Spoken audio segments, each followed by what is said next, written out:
Hello, welcome again to Geeks at the Movies. This is our new segment. We've decided upon a name. It's called Shane Reads. Shane Reads what? This week it's Shane Reads Batman, The Dark Knight Returns. The Jacob, our resident comic book expert, had given this to me to read it. I read it. Now we can talk about it. And I'm going to say my first thoughts on this are, wow, comic books are weird. I forgot about comic book conventions. I talk about this a lot, about having an internal consistent logic within your universe. That you can do anything in a fantasy universe. You can do anything you want, as long as it makes sense within this universe. And I felt within the universe, this book did do that. But it had a lot of things that, say, like in a comic book movies, like the way they're currently done, like say in the DC cinematic universe, or even in the DC television universe, they did some of these things, would come off as really stupid and really cheesy. And this was difficult for me to get around. First, I did not know, but Robin is in this. I despise the character Robin because the character Robin makes no sense. But in this universe, Robin does make sense. It doesn't seem unbelievable because the people are so ridiculous. They have this whole crime gang group and they're led by a guy with like big teeth, and it's so bizarre. But everyone just takes it like it's a normal thing. And then Batman, I forgot about Batman. How Batman in the comics doesn't wear armor. And he's just some dude fighting people or shooting automatic weapons at him and stabbing him. Joker stabs him. Spoilers, by the way. It is really weird as someone who's not read a comic book since 8th grade, going back to some of these things that comic books do. Some of this stuff just amused me. Like when they hit each other, or they make funny noises, crack, crack, yak, bonk. See, for a comic book reader like me, that just, like, the sound effects and stuff like that, just like, I don't even like pay attention to that. I just like, I just read right past it. It doesn't affect me. But I do agree, this is a very strange comic, and you need to be kind of used to what happens in comic books to not really get what's going on, but to not be like, what the hell is this? Right. Because that was like, what the hell? Then they introduced the Green Arrow, but he's missing an arm. He still has the bow and arrow. Yeah. What did you think about the fight at the end? It was pretty good, I guess. I'm just so thrown off by the bizarreness. Like, I believed it. Like, the fight at the end, I didn't go, this is ridiculous. Superman's obviously going to kill Batman in like 2 seconds if he wanted to. Yeah. I believed that Batman managed to stop him. But it's just a strangeness. I mean, Jake, when you're reading these, so like we already talked about the funny noises and the ahs and the irks. Look at Robin. I'm gonna show a clip of Robin. I'm gonna show a picture of this Robin. What do you think of this Robin with the funny feet, with the curl at the end and the hair? That felt out of place, but remember, this was made in the '80s, so that classic Robin wasn't too far behind. That wasn't too far behind this. So it was kind of like a homage to the original Robin. But now it's a girl. Now it's a girl. Yeah. And I mean, some of the shots here, some of the artwork is really amusing because she's so tiny. Yeah, I know. She's like this tiny little thing. Like Batman carries her just at one point. Like, how is she helping him in battle? But within the framework of what I'm reading, it works. It does work. It's not like it seems completely ridiculous because everything that's happening is so ridiculous. Yeah. But overall, do you like the artwork? Because this is like a critically acclaimed art style with this book. The artwork is fine. I like some of the. Occasionally they have these big this thing like this. This is one of the examples of the scenes where we can show you that later. But look at her. She's so tiny and it's weird. It's like, how is she helping him in battle? But I did like the artwork. I thought the artwork was excellent. The comic book conventions were a little odd to me. Probably one of my favorite parts, though, was his brutality towards the Joker. Yeah. Because the Joker, it always confused me with Batman. Because I like Batman since I was a kid. I watched like the animated series. Like, this guy's a psychopath who's going to kill people. So if you don't stop him by whatever means necessary, he is going to kill more people. And Batman acknowledges that. At one point he says, like, there's another death on my hand or something. Yeah. Right? So he has to kill the Joker because the Joker just won't stop. So he has to kill the Joker. So I like that part with the Joker. I liked how it had the fact that it had Joker in it. I felt a little disappointed about the enemy. The mutant gang. Yeah. Like the first. Oh, that was a badass picture. Batman on top of the horse. Yeah. That's awesome. That was totally awesome. Completely ridiculous. Why is he on top of a horse? I don't know, but it's awesome. But the first, because this is split into 4 books. I guess it came out as 4 separate comics. Yeah. The first 2 were kind of like, Like, I actually finished the first book.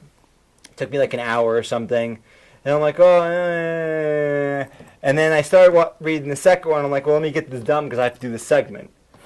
And I only got like halfway through. I'm like, I don't even want to read this. Who cares? I'm gonna go do something else. And then today, I'm like, wait, I actually want to do this segment. So I finished the whole book, and it does get better towards the end. But why do you like this, Jake? Jake, you're the expert. You're used to these conventions. What do you like about it? I just like how it's a reintroduction to Batman almost, because he's coming out of retirement. He wants to stop this mutant gang, and there's that one scene where like it's kind of like the first time he's back, where he's chasing after the group of 3 people with they're like mutants, and they go into that abandoned building, and he reaches up under the floorboards, grabs him, and goes, "Welcome to hell," and just drags him down. That's so badass. It was awesome. He has a lot of badass one-liners here. Yeah. Which, that's another thing. The lines are pretty good, but sometimes I'm not even sure what... It reminds me of something, of certain movies that have certain kind of dialogue, it's stylistic dialogue. Yeah. It is not in any way realistic dialogue. Yeah. I'm used to stylistic dialogue. We get that with pretty much... The majority of movies and TV shows are made use stylistic dialogue. They don't use realistic dialogue, because realistic dialogue is awkward and problematic. It's interesting when you see a movie with realistic dialogue, because it's like, whoa, these people sound like real people, because that usually isn't the case. Like you see the Avengers, it's not realistic dialogue. Yeah. This is not realistic dialogue. This has it stylized, and the Batman he constantly has these one-liners. Yeah. I am this, I am that. Yeah. What else do you like about it?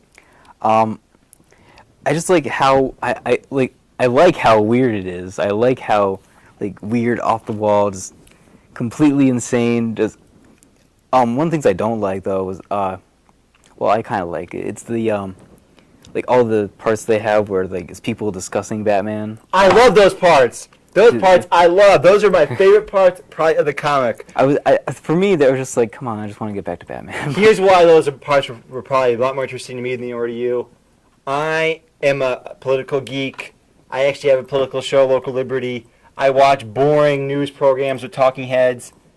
These were perfect caricatures of those boring news programs I watched. I agree. They're like perfect caricatures. Yeah, they're doing like all of the stereotypes. All the stereotype talking heads. But going into a little off topic, what this movie is what this book has an influence on is Batman vs Superman, and the armor. You're right. Yeah, this is the armor. Yeah, and do you remember in the trailer, like before we see everything, it's when it's zooming out on the Superman statue, when you hear all the people talking.